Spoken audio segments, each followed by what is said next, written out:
I feel like an adult. I feel like an adult too, but like gross. I don't want to be adult. Well, it feels like a masquerade.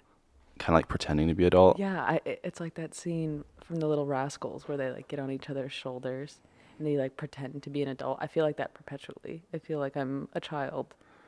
That I like the word perpetually. so do I. And I like the word preposterous. Preposterous. Um, should I do an intro? Yeah, do an intro. All right. Welcome to Conversations. I'm your host, Anoa, and today I am talking with Annabelle. Hello.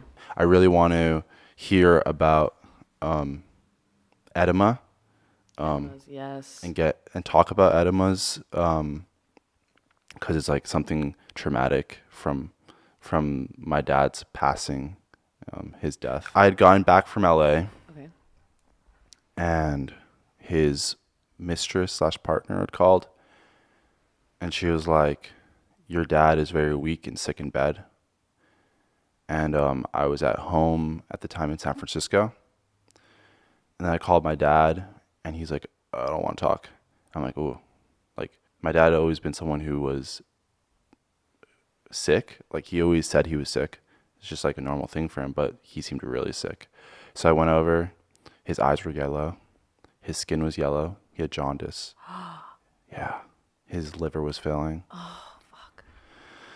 And he had that like the prior 2 months he'd been really like getting into edema, and he'd been doing like ginger edemas, Like with ginger root? ginger powder. He'd been like mixing ginger powder into like water and doing the edemas That's fascinating. because something had been going on. I don't know. He was trying to like heal himself. He'd Mm-hmm. been getting like, for me, since I was in it, I didn't realize how extreme he was going, but he'd been doing some like really extreme spiritual experiments on himself. And so before he died, two did an edema on him because he couldn't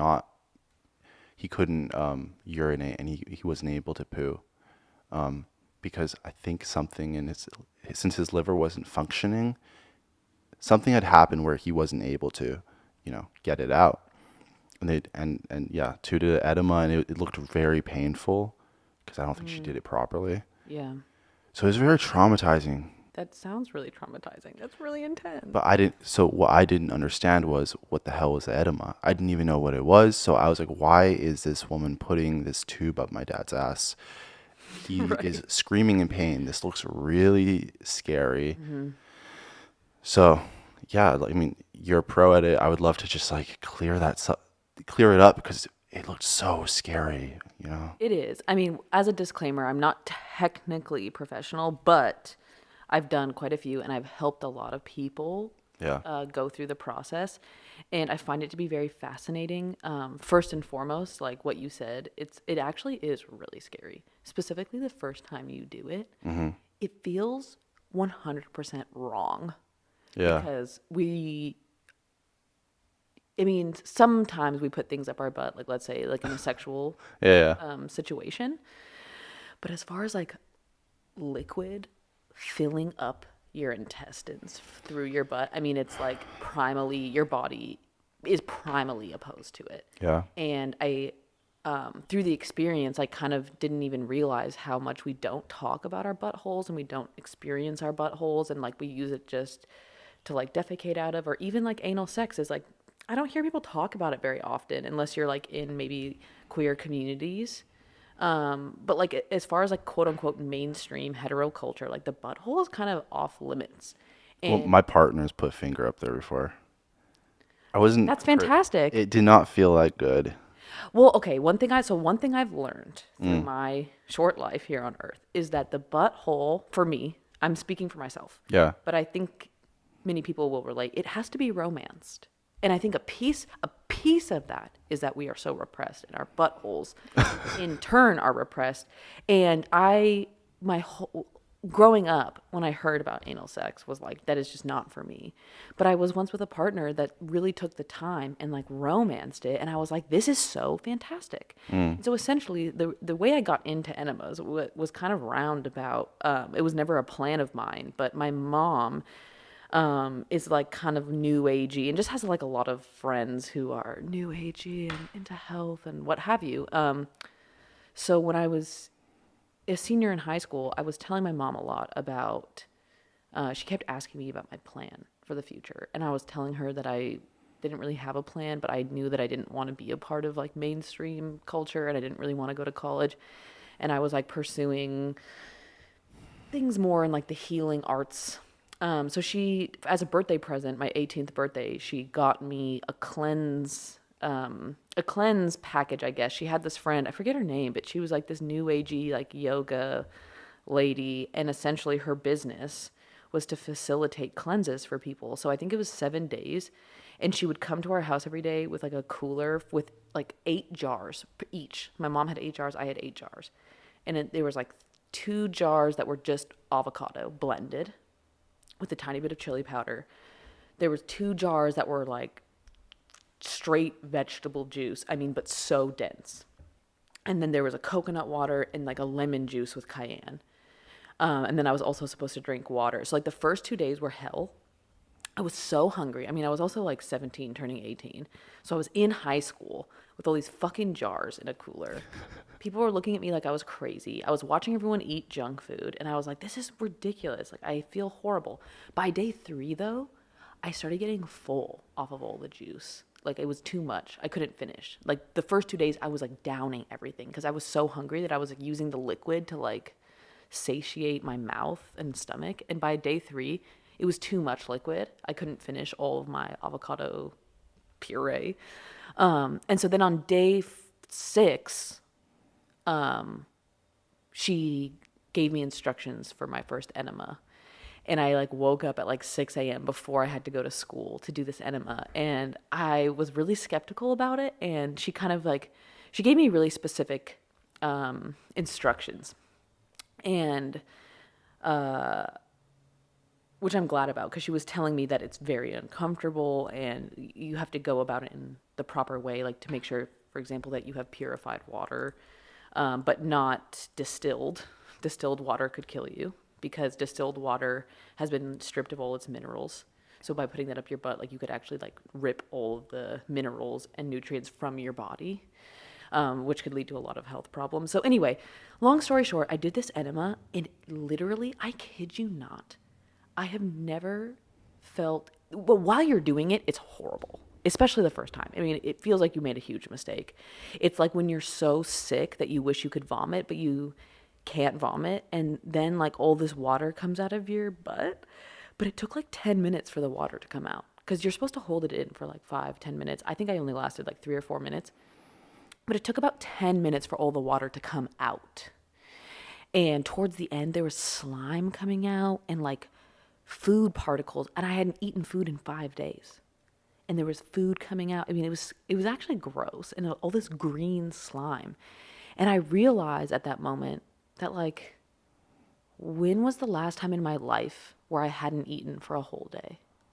I mean, also I was 17, so I think it is good when you're a kid to like be eating a lot because you're growing. But ultimately, I had realized that there was never a day in my life where I hadn't had at least one meal.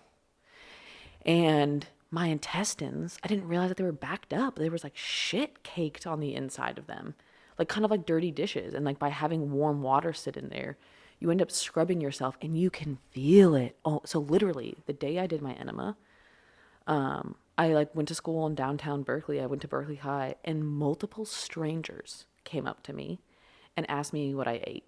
They're like, what do you eat? Because your eyes right now are crazy. People, so strangers and friends commented on my eyes and how they were like like clear, like they looked like pools of water, and I felt incredible. And so since then, I try to do enemas.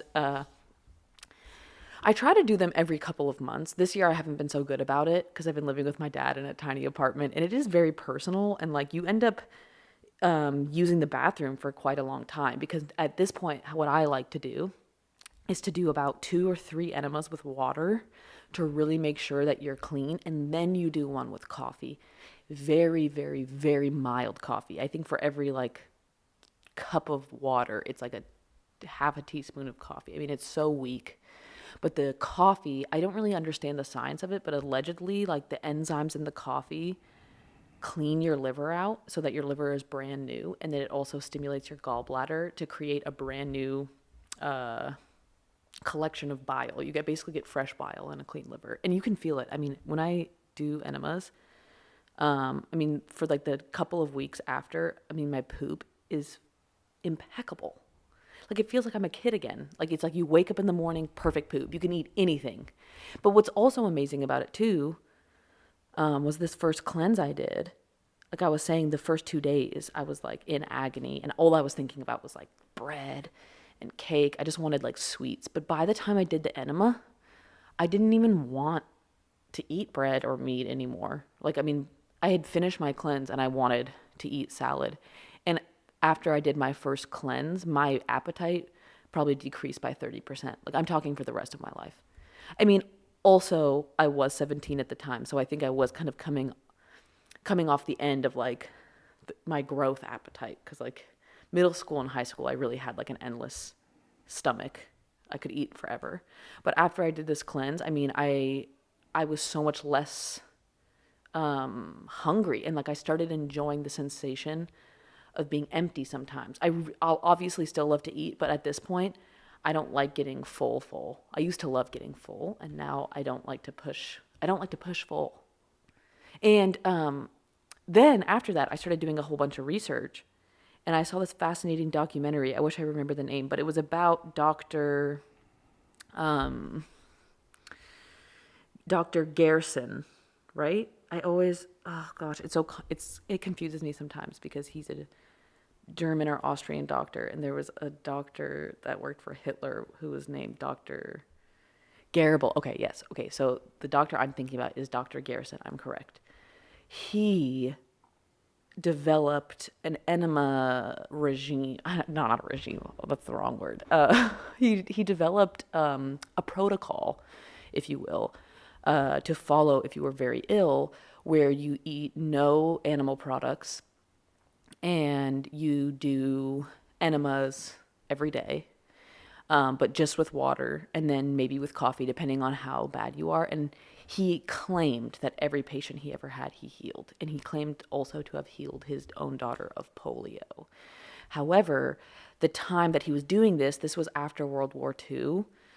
So first of all, like the world wasn't really keen on Germans. And also, I mean, it's kind of new agey. I mean, even now, even in 2022, if you heard someone say that they were going to heal their cancer from putting water up their butt every day and going vegan, you'd be like, good luck. You know what I mean? It's crazy. But I watched this documentary, and his daughter was talking about it, and she was saying that like how her father had saved hundreds of lives. And ultimately, the whole point of the documentary was that your body has everything it needs to heal itself. And obviously, I mean, I'm not a health practitioner, and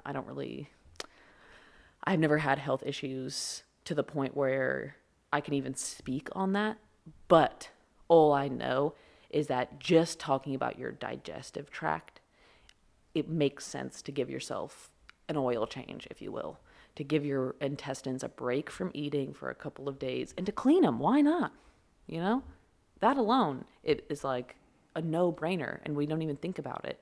They also addressed in this documentary too that humans, as we were evolving, we didn't start in civilizations. You know, we started with a much different eating style where we would feast depending on, you know, if it was a lucky day, and then fast. So like if you would probably on a good day maybe catch some big game and maybe have a roast, have a feast with your village or what have you.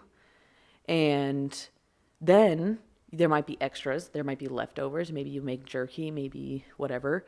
But then for the next following week, you might be eating rations and eating whatever else that you foraged. But once you would finish that, then you would get another feast. So it really was more of a feast and a fast situation, as opposed to like a 3 meal a day, pancakes and bacon for breakfast type of lifestyle. Do you know? It was more extreme. Exactly, much more extreme. And I mean, with that thinking, you're kind of following the journey that our intestines were kind of designed to deal with. Mm, mm. Um, like, obviously, we're not health professionals, but I feel like just talking about this and bringing awareness to it is so important. I was very curious to see whether or not puer could be something that you could, puer tea, could it be something you put up there? Okay, I'm so glad you bring that up because I've actually always wanted to do a puer enema and I haven't. Hmm. But I brought it up to a guy who frequents Blue Willow, the tea shop that I go to all the time, and he and I talked about it, and he actually did it, and he said it felt amazing. So I've always wanted to do it, but one thing I know Mm. is that anytime you're adding an additive to the water, it must be very mild because you really can. Like the one disclaimer, I mean, if anyone's listening to this and is like, I want to try enemas, it is worth researching thoroughly and also being sure, because you can harm yourself Yeah. doing enemas. I mean, Yeah. the biggest one would be the temperature of the water. It's supposed to be warm. It's supposed to be right about body temperature, right around 98. But like if it's super hot, I mean, you can really harm yourself. And another thing too, this is something that isn't often talked about in Western society, but it, in my opinion, is straightforward. But one thing I've noticed, I have a friend who's a nurse who was telling me that they only do enemas in hospitals when you're constipated. So they will put water up your butt when you're full of poop, Ooh. which is not good. So they do it for the wrong They do it for purposes. the wrong purposes because Ah. ideally you're supposed to fast at least for a day, and you should try to avoid meat specifically because meat and bread really clog up your intestines. And if you have meat and bread in you and then you push it further up, that's not good. It's just like I feel like sometimes it's surprising that our doctors don't think about things with reason, just like human reason. That's a hard topic. I mean, I really wish that like Eastern and Western philosophies could like marry more Yeah. because, like Western medicine is fantastic in so many ways. I mean, it's like incredible. It's more granular. Yes, but it's very removed from the human experience. It's very clinical, Yeah. which I respect. I mean, it's unbelievable the type of things they can do. They can do heart surgery on It's people. fascinating. However, there's also things like you were saying, like that I don't understand how you could not think of. Like an example, I have a friend whose father is a pediatrician, and I brought up to him how important the pH of the body is. I mean, the pH is everything. And if your pH is below 6.5, that's how you get a whole bunch of health issues. And by keeping your body alkaline, by keeping your body over 6.5, over 7 really, you you are basically immune from so many issues. And I was mentioning this to him and I was saying, like it's kind of crazy. Like I wish that doctors pH'd our urine or like pH'd us because it could really change so many things. And my friend's dad was like, that wouldn't change anything. Like that's useless. We would never do that. What is that? How is that indicative of health at all? And it was so crazy because I realized that because he hadn't been taught that in these textbooks, that to him it was useless information. Mm. And I see where he's coming from, but one thing I have noticed, and again, I'm not a professional, but just as an outsider, I have noticed that Western medicine is much more about getting symptoms to stop. And Yeah. it's not about getting to the root of those symptoms. And They have a hard time seeing the macro. yes, which is actually micro. Like the macro is actually happening on a micro level, and they're seeing branches of it, and they're Yeah. trying to cut these branches. Oh, this is the problem, but really it's in the roots, Yes. and it's so abstract. And that's what I love about Eastern medicine is that it's much more interested in what's happening under the surface. But that's much harder to study and much harder to necessarily even be an expert on because ultimately I think what we all need to learn is like more self-awareness because we are the most what's the word? I think we have the most authority over ourselves. Like we can know how we are really feeling. Yeah. And we've cut ourselves off from a lot of sensation. Self-empowerment needs to come back to the people. Yeah, absolutely. I loved what you said about pH. It's like you could think of your body like a battery, and like what happens when a battery gets acidic? It just stops having the capacity to hold power. Makes total sense. Yeah. Oh, have you seen those images of how like trees are like similar to humans? Like our stomach is the place where the roots are and it holds like the nutrients, and then the spine is like the trunk and the brain is like the branches. Oh no. I mean, that's actually so funny because I haven't seen depictions of that, but I often think about that. I'm obsessed with plants and I spent so much of my adult life working with plants. And I've always felt like some kind of weird psychic connection with them. And so I think about that all the time. That Right? we are basically ambulatory plants. Just like it's like the philosophy is like take care of, like the stomach is like the earth. It literally is the nutrients of our like sustenance and our life. And it's like edema, what is like kind of like cleaning out the earth, cleaning out the soil. Yeah, how did it affect your mental clarity? It was crazy. It Have you done mushrooms before? Yeah.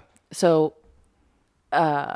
when I did my first enema, I mean, while it was happening, it reminded me a lot of mushrooms Hmm. because while the enema was happening, the physical sensations were fucking overwhelming. I mean, it wasn't like the sensation of vomiting because it was the opposite end and like you feel so full, but it's a very similar experience of feeling like so sick that you like can't focus. Like your head hurts and like these thoughts kind of go through your head like I just want this to end. Like Hmm. it's just unbearable. But then after the enema was complete, I started feeling euphoria and I actually at the time was thinking about how I felt like I was about to come up on mushrooms. Like I wasn't high, but I had this like lifted feeling. And like my posture improved and I felt this like incredible feeling of belonging. Like my anxiety had gone away and my mind was completely clear. Like I would have a thoughtless mind and it would just feel fantastic. Like I had no need to go anywhere. I had no need to complete anything. At that time in my life too, I had kind of like given up on school. I was so over school, but sometimes that would give me anxiety because I was still going to school and having to report to these teachers that I hadn't completed my homework. And I mean, it was kind of stressful to have to like deal with adults who are trying to like enforce authority on you and to just say, like, I don't really care. But like that week, especially after I did my enema, I felt this incredible self assurance where I didn't feel afraid of like disappointing others. Like I felt very much in my body. Mm. And I didn't, it was so wild because I didn't realize how disconnected I had become in my body until I felt what it felt like. You ever heard the saying like make a gut decision? Yeah, yeah. And, you know, actually, my therapist brought up a really interesting point on that, which is like apparently they've done a lot of studies and are releasing papers right now about how they've discovered neurons in our hearts and our intestines that are the same as the neurons in our brain.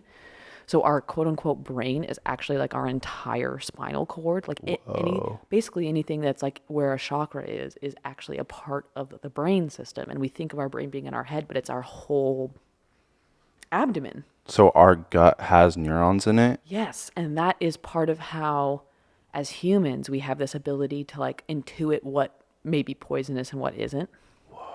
But my therapist was kind of talking about how collectively we're kind of losing out on a lot of that because we're training ourselves to ignore some of our intuition. Like a lot of the food we're eating is actually poisoned. Like a lot of the processed foods actually has like a lot of really harmful things in it. but we kind of overlook that, and so a lot of us don't actually have the ability to listen to our gut anymore, or listen to our heart for that matter, because there's a lot of things in our society that are normalized. So we tell ourselves that we should do it and that we need to do it. That's like a common theme, right? Oh, I need to do this. But in doing so, we actually turn off this ability to like listen to our gut and listen to our heart, because it is actually a part of our evolutionary abilities to like have our body actually be able to intuit certain things. So is our gut and is our heart, because they have neurons, are these neurons sending signals to our brain? Like, Apparently, I mean, I honestly don't know any of the science around it, but apparently the studies around this came from a specific situation. And I don't know the details. I actually need to look into this, but this was what my therapist relayed to me, that apparently there was a young girl who got a heart transplant.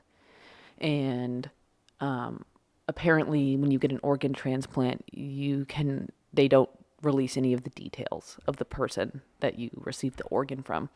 So this young girl got a heart transplant, and apparently afterwards started having reoccurring dreams of being chased through the woods. Trigger warning, this is like a really intense story, so just throwing that out there. But basically she started having reoccurring dreams of being chased through the woods by a man who would rape and kill her. And she had these dreams like all the time. And her parents hired like a psychologist essentially to talk to her.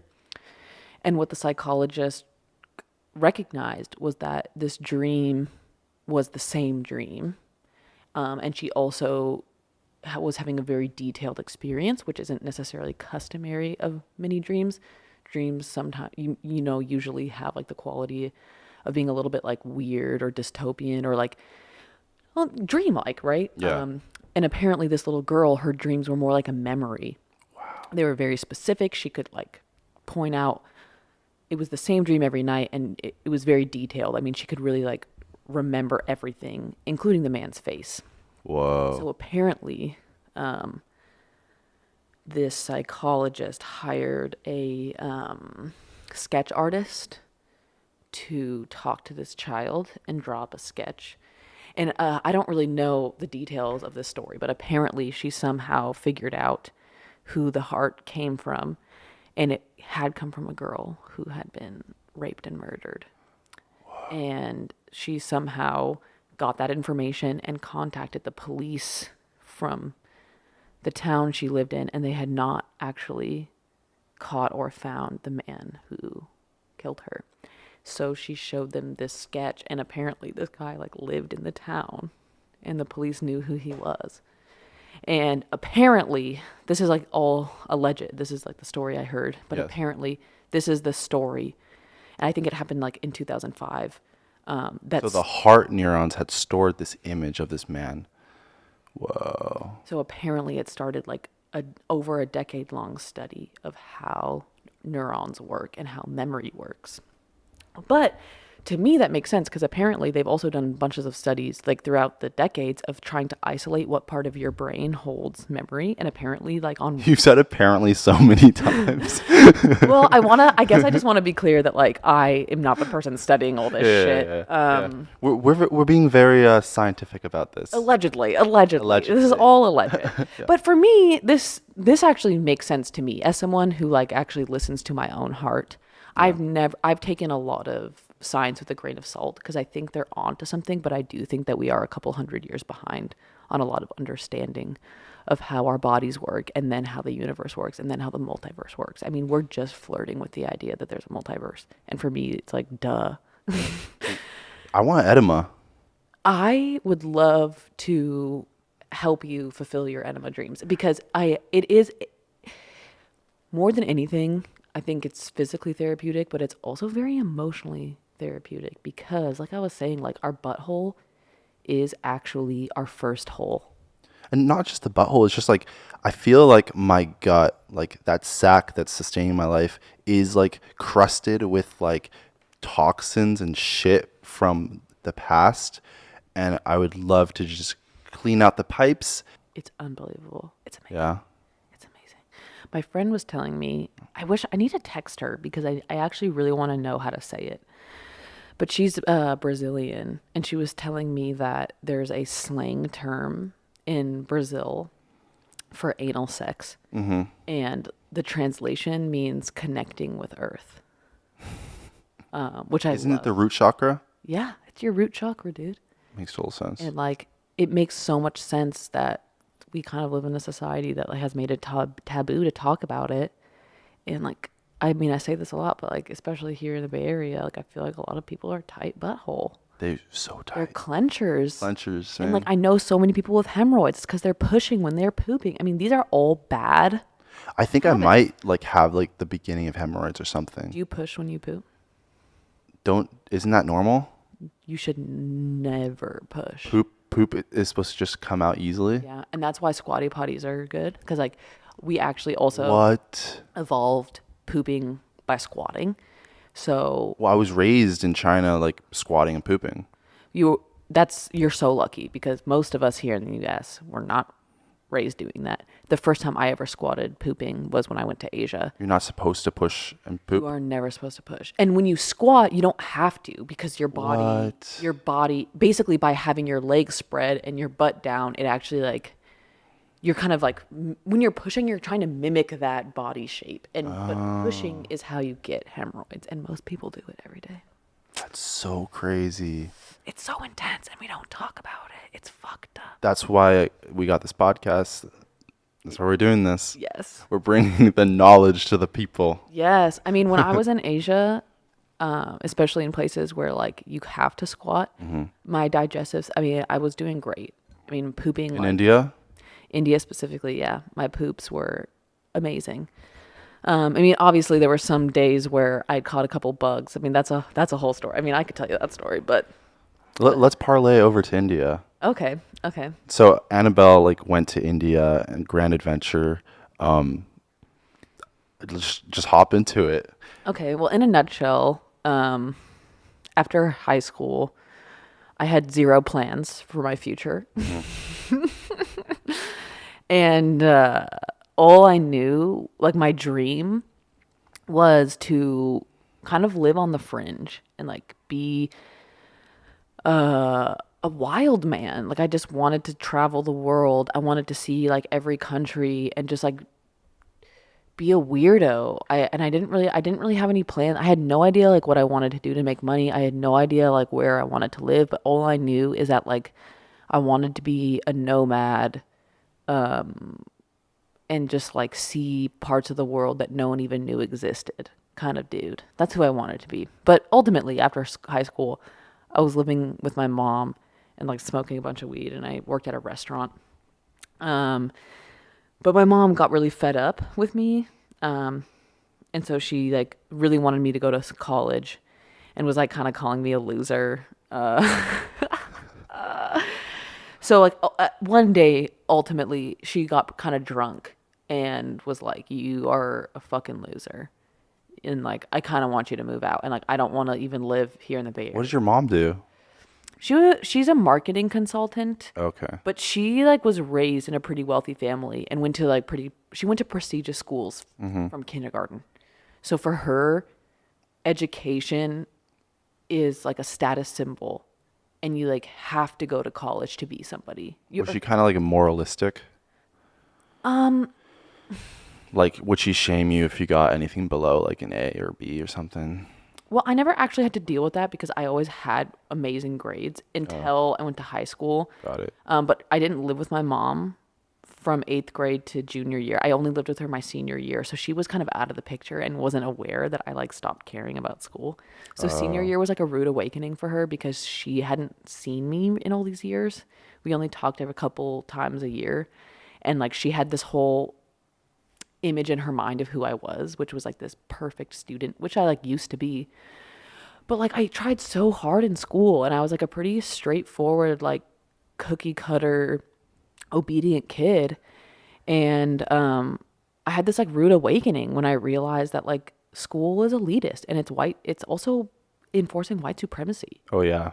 Like I went to this very wealthy boarding school my freshman year of high school, and that's when I completely like deconstructed what I had thought school was versus what it really was.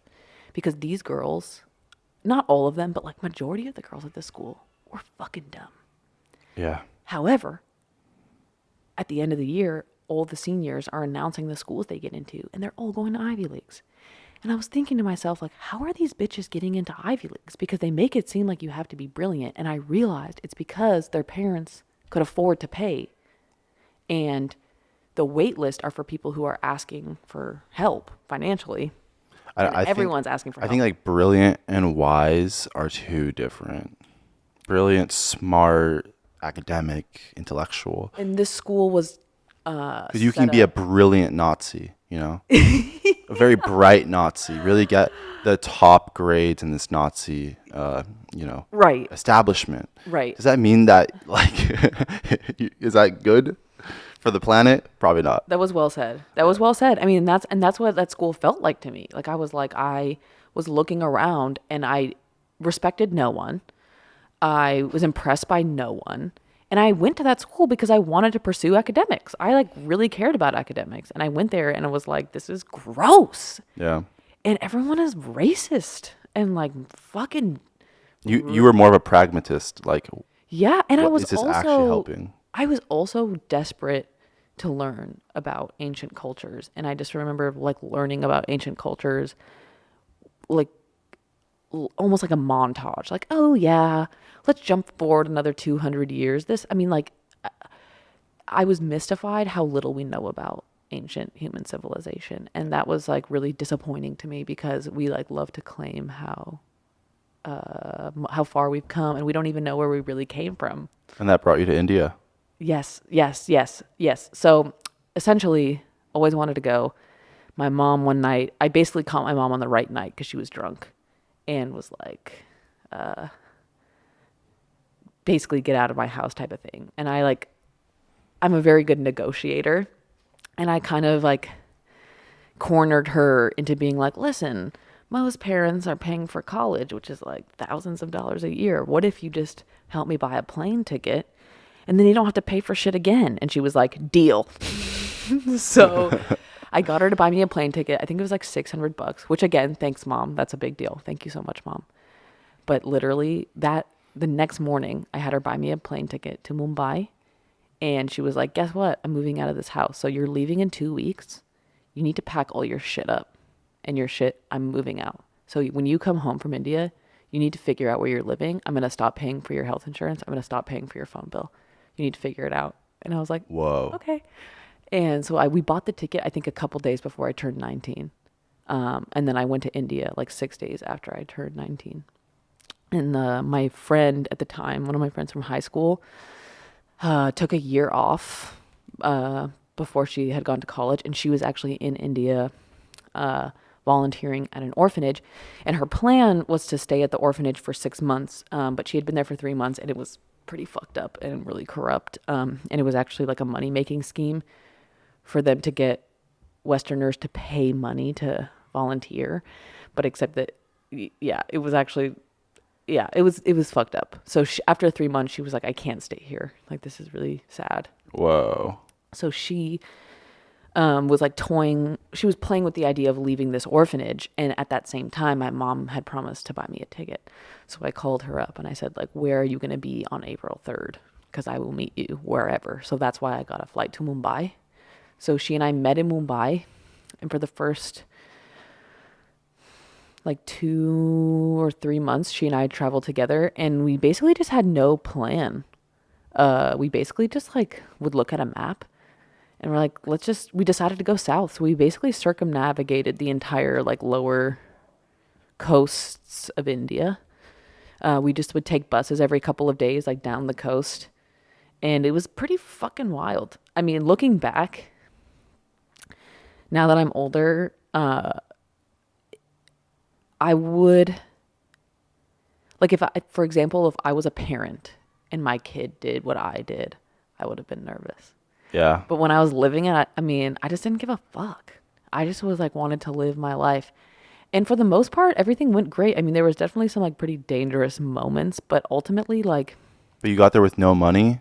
I had some money that I Hmm. had saved. I'd worked at this restaurant. I had like probably $1,000. That's But all I had to my that can name. last you a long time in India? It can last you a really long time. Wow. And it took me a couple months. Like basically, the first like couple months were intense. You know, like I thought it was going to be really difficult, and I was excited for that. I was excited for India to like kick my ass, which it definitely did. However, I also learned a lot about myself of how tough I am because I watched a lot of other tourists there like crumble. Like a lot of people were hospitalized because they got so sick or Wow. like heat stroke. And like I was impressed by my durability. And then also the other thing is like patience. I mean, there was certain days where like we were on the bus for 20 hours and like it just taught me so much about like being able to chill. I mean, their culture is so different from ours, and I kind of felt I had a lot of moments where I like cried tears of joy because in American in our society here in the United States, I feel like an outsider. I don't feel quote unquote like normal. I feel like I have a lot of beliefs that are considered like wrong, I want to say. Like I really do feel that sometimes that when I speak about my opinions or like some of my internal beliefs, like people really think I'm incorrect. And when I was in India, I felt very accepted. What was one of the opinions that if you spoke it here, people would say you're incorrect, but when you spoke it there, they're like, oh, that's chill. A good example, like a simple example that's straightforward. We can Yeah. get into some more like weird examples, but a simple example is weed. Weed. Like when I was in high school, I truly felt, for me, I'm just speaking for me, that weed saved my life. Like when I smoked weed, my anxiety would go away. Like I would really feel every part of my body, and like it would open my mind up to be able to think about things beyond myself, Yeah. like the multiverse or the universe that is my body or whatever. And like, my parents were like kind of horrified that I was smoking weed and would shame me for smoking weed and tell me that I was like a loser and that like people who smoke weed are like the beginnings of drug addicts. And psychedelics too, for example. But anyway, when I went to India, I met elderly men who were religious. They were Hindu men who were very conservative. They were very religious and they worship Shiva, who smokes weed. Hmm. So I would smoke weed with these men who were very respectable men in their society, in their community. People respected them. And we would smoke weed together. We'd smoke hash, really. And they saw me as like a very bright and like respectable young person. Like the way that they looked at me and treated me, they're like, wow, I'm very impressed that as such a young person, you were so kind and respectful and that you like appreciate and you use weed properly. And it was so intense for me because like right here in the States, like people looked at me like even kids I went to school with were like, whoa, Annabelle smokes a lot of weed. Like they kind of like thought of me as like a druggie. Yeah. And there they saw me as like a respectable and spiritual young person. And it was beautiful. And I definitely think that it's possible to abuse weed for sure. But the way that I was using it, I personally felt like it benefited me. And there I felt seen. Is like, well, I feel like maybe in India, weed is just being grandfathered in. Just like in American culture, alcohol, cigarettes, coffee, like totally grandfathered into our culture. Weed is a Well, little just newer for people. that's another thing though. Like, I mean, India is interesting because there's like 1 billion people there. So there are people who like, so they have this thing called bung, Uh huh. which is like their version of edibles. It's like the hash of edibles. It's like really, really concentrated. And so there's certain holidays where they like consume bong. So even though weed is technically illegal there, there's like certain holidays that like you're allowed to sell bong. It's like 420 for America. Yeah, but there's multiple. So like holy is one of them. Holy is the one where they like throw all those powders in the air that are like all these different colors. And so I forget the specifics of the story, but the story has to do with this woman who was a disciple of Shiva, who defeated this enemy, if you will, who was more of like a, from what I understand, he was like some kind of concept, and she used a scarf that was of many colors to disguise that there was a fire burning. And it's like an old tale. But the moral of the story was she was a disciple of Shiva and she defeated this enemy, this threat. So because it's a day ultimately celebrating Shiva, you're allowed to smoke weed because Shiva smokes weed, because Shiva is the lord of death, destruction, and rebirth. So he gets a free pass from the other gods to smoke weed because of the burden he carries. So basically, like in India, if someone, like everyone, especially in Hinduism, different families will like worship different gods. Like there's families that are like all about Krishna. I mean, Really? everyone fucks with Krishna because Krishna is like the guy. But there's some families that are just like all about Krishna. There's some families that are all about Durga. Like they just love Durga or Lakshmi and then So like literally families, like just individual families. yeah, like Like you're your neighbor could be like a real Shiva follower. so What? if you meet a family It's like decentralized gods. that I honestly Hinduism is amazing. People call it polytheistic. It's actually monotheistic because it all goes back to what's his name? Oh my gosh. Brahma. Brahma. Brahma. So they believe that Brahma is the god who dreams, and he dreams of Krishna, Shiva, and Vishnu. Whoa. And they dream, and then it just goes on forever. It's like this never-ending family tree of dreams. And so they do believe in all these gods, but there is a hierarchy because they're all derivative of each other, and they're all dreaming inside of a dream, inside of a dream, inside of a dream. So we are actually in that same pantheon. We are the dream. We are like the millionth removal of Brahma. We are living inside of Brahma's dream, but we are a dream that his dream is having, that his dream is having, that his dream is having, that his dream is blah, blah, blah, blah, blah. So is Hinduism older than Judaism? Yes. So you were telling. Okay, wait. Let me take it back. Okay. From what I understand, Hinduism is a mixture of local folk tales mixed with Jainism. Apparently, from what I understand. And Jainism, from what I know, is what Buddha practiced. Yes. Was apparently Jainism is the father or mother, let's say mother, yeah. of all religions on planet Earth, including the Abrahamic religions. Really? And the difference between the religions is kind of like what Confucius did with Taoism. Like it's different prophets or philosophers, really, I think is a better word to call them. Different philosophers interpreting the core beliefs that actually all come from Jainism. Wow. So we've talked about this before, your trips to India, and I find it so fascinating. You were telling me about a place where Jesus visited or was born. I'm not sure. Okay, so this is all alleged, but apparently, so there's a state in India known as Kerala. A lot of southern Indians, not all of them, but some of them believe that Jesus was resurrected and went to India because they believe that he learned a lot of his philosophies in India. So apparently after he was resurrected, a lot of his followers followed him to southern India, or at least that his disciples moved to southern India, to this state called Kerala. So the inhabitants of Kerala have been Christian before the caste system existed. So this is the only place in India where people do not have a caste. Wow.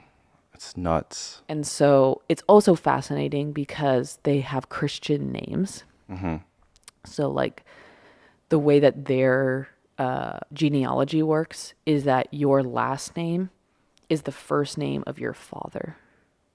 So like everyone has last names like David, Paul, Matthew, like whatever, you know? Wow. So they usually, not all the time, because there are plenty of people there who don't really like. The other thing about India is like we love to assume that like every part of the world like is like way more uptight than us, but like I met so many people in India that aren't really religious. Like they may have been raised kind of like how someone in our country would be like loosely Christian, Yeah. and they don't think of themselves as religious, but they Yeah. don't realize they have a lot of unpacked beliefs that is taught, enforced by Christianity, for example, even though they don't practice or maybe never went to church. There's still beliefs that we have that stem from Christianity.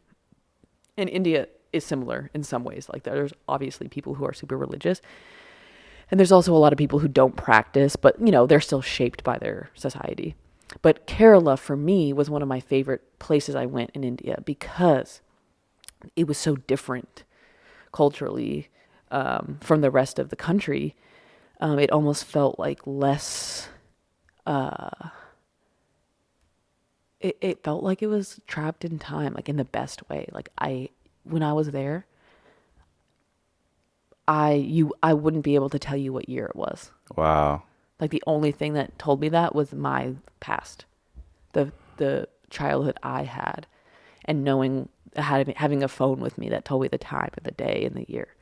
But like being there gave me a glimpse of what life could have been like hundreds of years ago.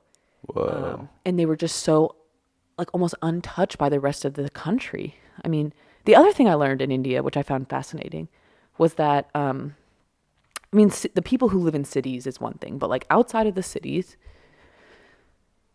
people consider their state to be their country. Really? Yeah. So like, I met a lot of people who would tell me that like this is not my country, That's and I'd kind of like say, how China is. yeah, and I'd say like, oh, I didn't realize. What country are you from? Yeah. They'd say Karnataka, and I'd say like, no, that is your. We're still in India though, so that is your country. And they're like, no. Karnataka is my country, and this other state we're in, you know, Rajasthan, this is not my country. And so Kerala really felt like that. Like when I went to Kerala, I actually understood that concept of why they actually think of the states as countries, because it was so wildly and vastly different. So apparently Kerala means God's country. So the leadership is more localized. So yeah.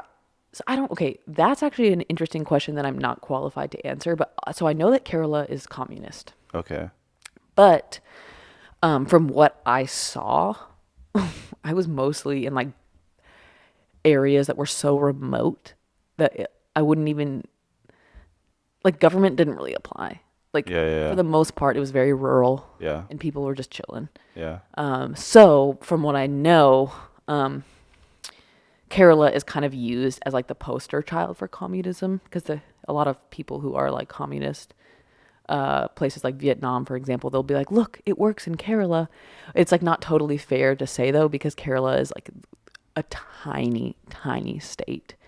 And for the most part, people live like rurally and are kind of, not necessarily using currency as much as they're just kind of like farming and whatever, what have you. So I don't necessarily know how communism actually plays out there, because from what I saw, it was all very locally run businesses and just people living way out in the boonies. Yeah. Like self-sustained. Tell me about the Acacia Records. Okay, so the Akashic Records. Akashic. Akashic. What does it mean, first off? That is such a good question. So, from what I know, which again, disclaimer, I'm not an expert. But from what Are experts ever really experts? that is such a fantastic question. Which I think in itself is It's like a whole conversation. is a whole novel, Yeah. a whole encyclopedia. So Akasha, if I'm not mistaken, is anything referring to energy,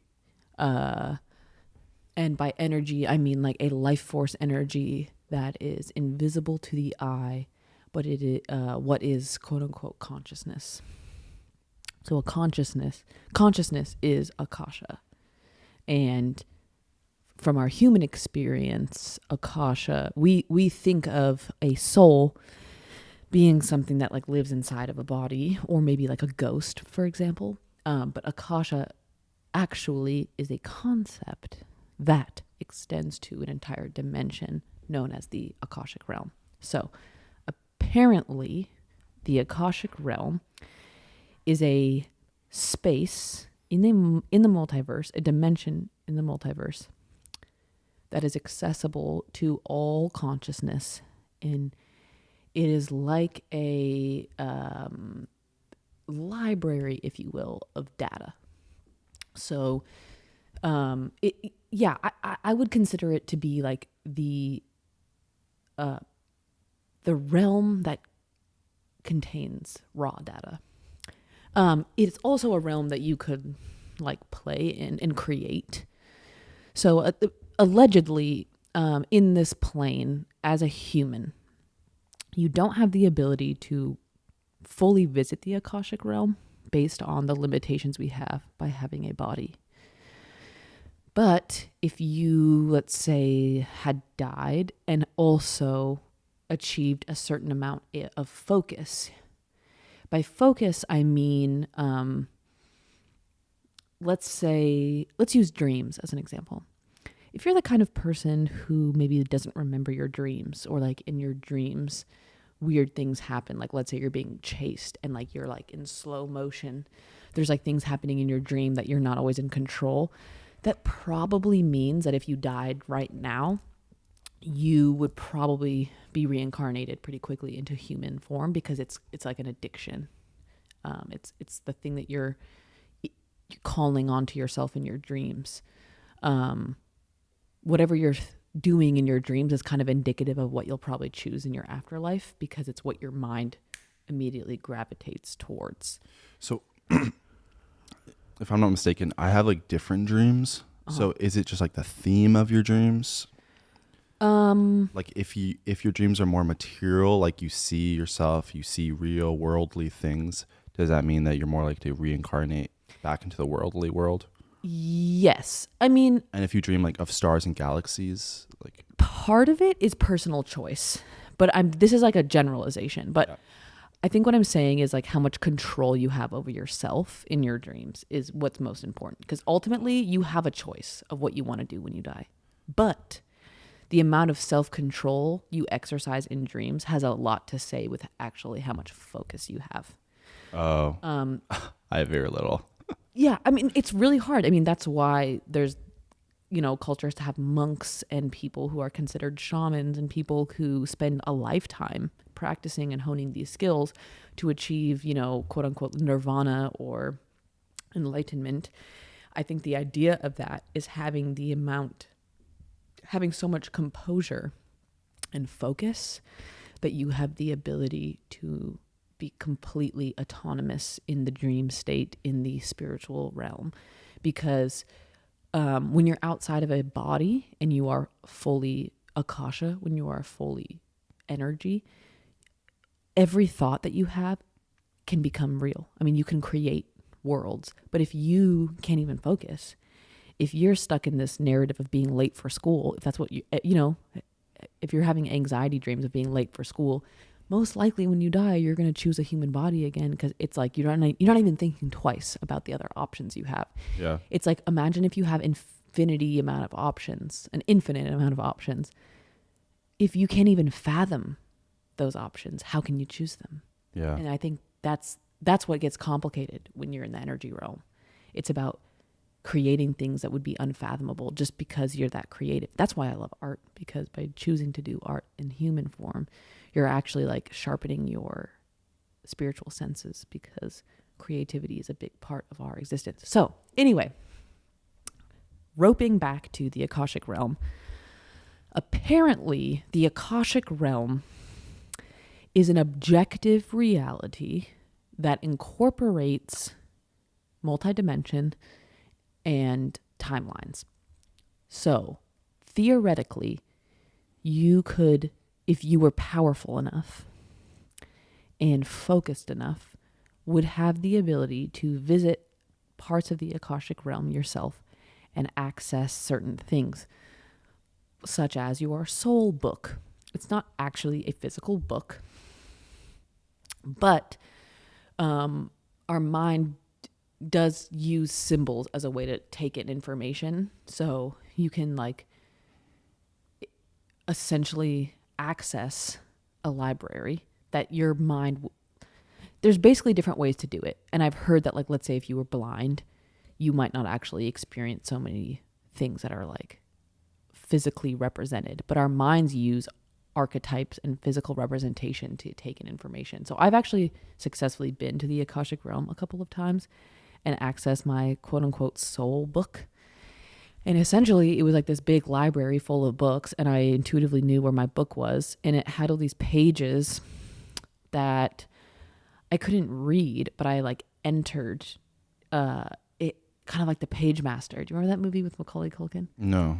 It's like a 90s kids movie where like It sounds fascinating, he though. like enters the pages of his storybooks. It sounds like a mind palace a bit, but like a mind palace that was always there.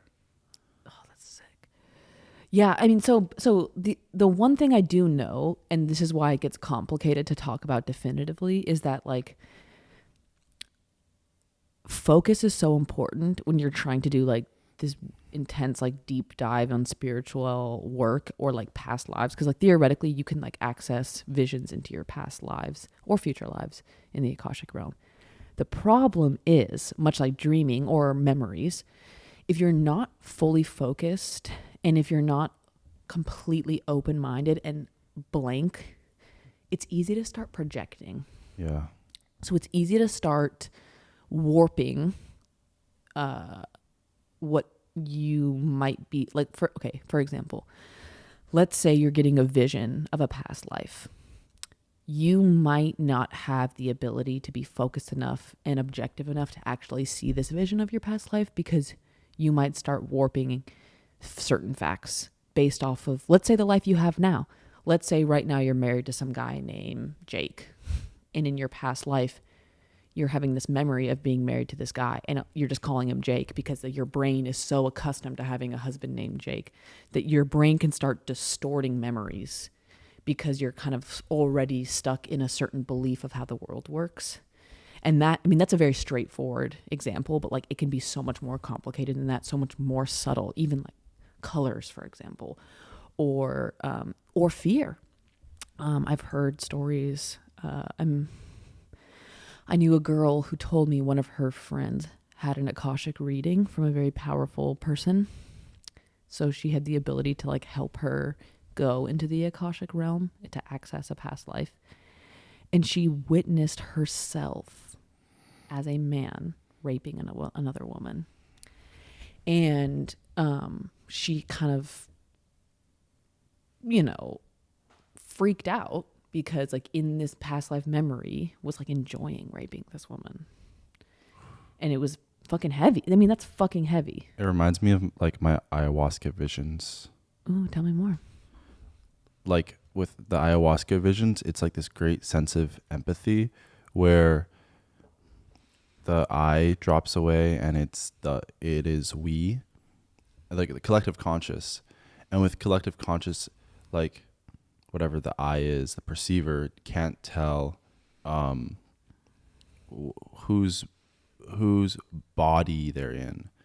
So, I had visions of like giving birth. I thought I was giving birth, or I thought I was like a sheep about to be slaughtered. You just really lose sense of you and I. Totally.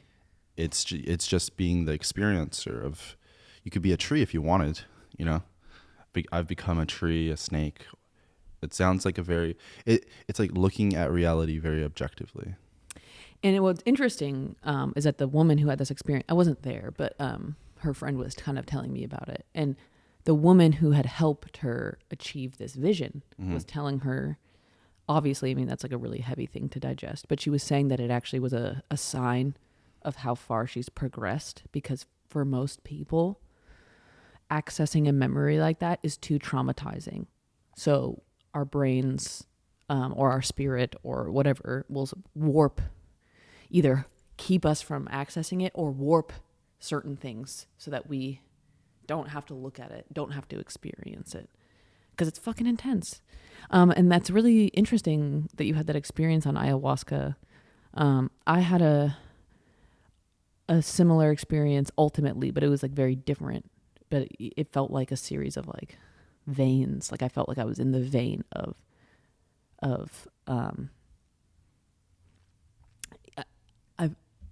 when I was with my eyes open, I was like totally sober, and with my eyes closed, I was seeing like energy being channeled through veins, almost like neurons, but like colors I had never seen before, like rainbow colors pulsating through this like never-ending web.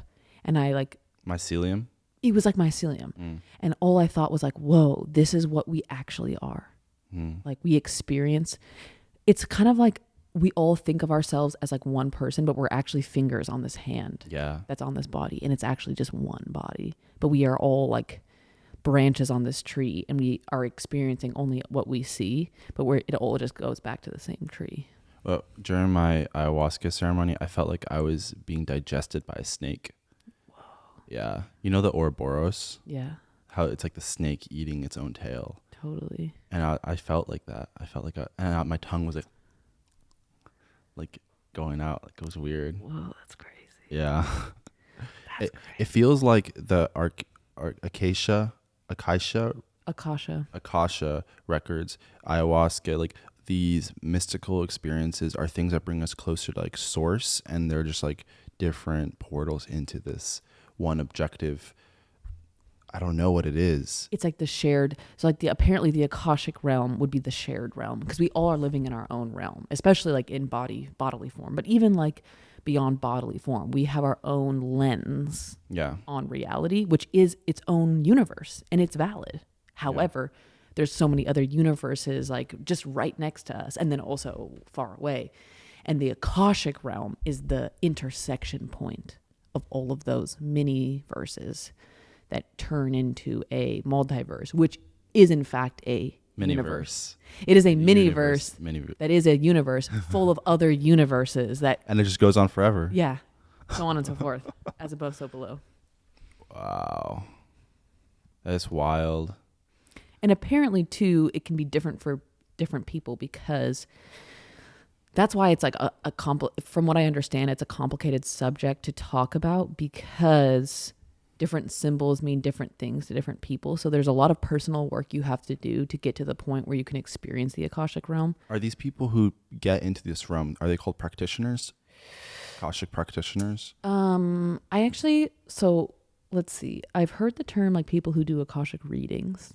Okay, Akashic readings. But from what I understand, which makes sense to me, is that as a human, you don't actually have the ability to fully be mobile in the Akashic realm. And so you need allies. So apparently, your soul, or Akasha, your consciousness, comes in litters. So whenever your consciousness was created, who knows when, it came into existence with a litter, if you will, sibling souls that were created in the exact same moment. It could be anywhere from 3 to 20 is like the common number. They're usually around like the 10-ish range. So is there such thing as soul siblings? Yeah. The term people use is like soul family. Yeah. So usually in a human life, or whatever life you choose, animal, what have you, usually a good half, give or take, of your soul family will incarnate, and you will interact with them in your life. Either as a family member, a friend, a partner, a child, whatever. It's common that you will definitely find if you will incarnate with members of your soul family, and you shall interact with them. It's kind of like an undeniable magnetism you have towards each other, even if you aren't born into the same family. However,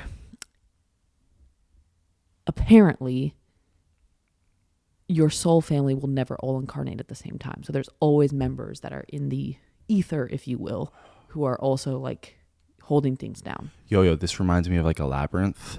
So a labyrinth is like, basically a labyrinth is a maze that doesn't have any dead ends. And the simplest version of a labyrinth is just like a circle that spirals. And me and my, like one of my lovers from the past, we were breaking up, and like one of our last dates was going to this labyrinth, and she walked in first, and then I walked in maybe like a minute after her. And it was like she reached the center before me, but I was still like right next to her. And it felt like I don't know, you can be like right next to someone, but you can be in a totally different part of your journey, you know? So Yeah. someone can be right next to you, but they can be so much further down the road than you. Totally. Or like my dad, like if we're talking about the labyrinth of life, my dad reached the portal in the center of that labyrinth sooner than I did, you know? But you guys can still like look at each other, but he's not here. Like you're so far away. But Yeah, yet, he's so far, but yet still not. see I each mean, you're other. like his son. So like there's a piece of him inside of you, and yet he's so Yeah. far away. And I don't know how that ties back to what you were saying, but it No, really, no, but it does. Actually, I was thinking about your dad because your dad passed away recently, and I mean, I never even met him, and sometimes more than others, I can feel his presence. And that's exactly kind of what this is about. Like he, depending on what he's doing with his consciousness right now, would be a great ally for you to explore the Akashic Realm, because he right now, without a body, has so much more free reign over reality. So that's how a lot of people who do Akashic readings, especially like proficiently, a lot of them will call upon allies or other members of their soul family or entities that are close to them to help them navigate and retrieve information. you helped me with that. Yeah. So we should talk about that. Let's talk about it. Do you wanna Yeah, sure. open it up? Okay. Well, can you first just like share? So you did this meditation. Can you just describe that? Because I think it's so cool. The breathing Yes. exercise. Well, okay, so first, before we did all of that, like I think a day or two before, I had asked you if your dad was a landscape, what would he be? Yeah. And you answered that your dad would be a redwood forest with mist. And so I had you do a meditation where you inhaled in white light, you held in like red sparkling energy, and you exhaled out blue light. I think I had you do 4 or 5 of those breaths. And then I had you travel to that redwood forest that you had described was your father. And I had you make tea there at this tea table that you said was made out of stone. And the reason why I had you do that was because you had described your father as this landscape. So I wanted you to go into your father's consciousness, if you will. I do. There's another meditation that I do where I have people find the landscape that is them, and they explore themselves, which is Oh, I'd love to experience that. we should do that for sure. But that day, because I wanted us to get some insight from your father, that's why I had you go to the redwood forest, and I wanted you to make tea there because your dad loves tea and is a tea master. So Tea was like his plant ally. Yeah. relatable. So that's why I wanted you to make tea there, because it was like, I mean, technically you were like inside of your dad. So the tea you were drinking was kind of like a communion, if you will. And it was all pieces of your dad's consciousness. And then ultimately you had like a moment with him and his soul. And that meditation, I mean, it got pretty trippy, but ultimately my goal as like the person guiding you was to have you find a place where you could experience your father's energy as a realm, instead of like, I feel like in human form, when we meet people, we like look at someone's face and we're like, let me ask you questions for me to get to know you. Whereas like in the spiritual realm, if you're open to it, you can like dive into a bubble that is somebody else and actually like experience it, instead of ask questions and like try to ask them to paint a picture for you, or you are trying to paint a picture based off what they're telling you, and it's always your interpretation. It was of who beyond they words. are. Mm-hmm. Yeah. Like it was beyond. It was like I couldn't write the questions down. These type of questions, I couldn't write them down to ask him. I just had to go into his brain and like get the downloads. Yeah, it was like I don't even know how to like explain it. Like literally, I just looked up and like my dad was like looking down at me like by looking up because he was like it looked like the sky was like a mirror but like my dad was like in the mirror of the sky in like a world that was like right on top of my own world. Yeah. And then you had me like put my hands up and then like when I put my hands up he did too and then we were just like hand to hand. Honestly we could have been like flying, who knows, but then like between our hands like opened up the galaxy and it started spiraling. And I was like literally looking at my dad and like talking to him and I could see him and everything. And it was like I was there and I don't know, I started crying afterwards. It was like super profound. Yeah. Like, that's really cool that you can help guide people into their dream worlds like that. It's trippy. I mean, I can't speak from experience because both of my parents are alive. But what I've noticed in speaking to other people Mm-hmm. is like we don't realize how intense it is to have parents until they are gone. Yeah, But it's so weird. intense. It's weird. Like they literally created your body Yeah. and you are a remnant, you're a relic of their DNA. And it sounds like all abstract until they're gone. And that's when you're like, oh my God, like my dad's dead, but like I am a piece of him. Like, what does that even mean? It sounds so abstract, I think. But when you're It's so living objective. it, yeah.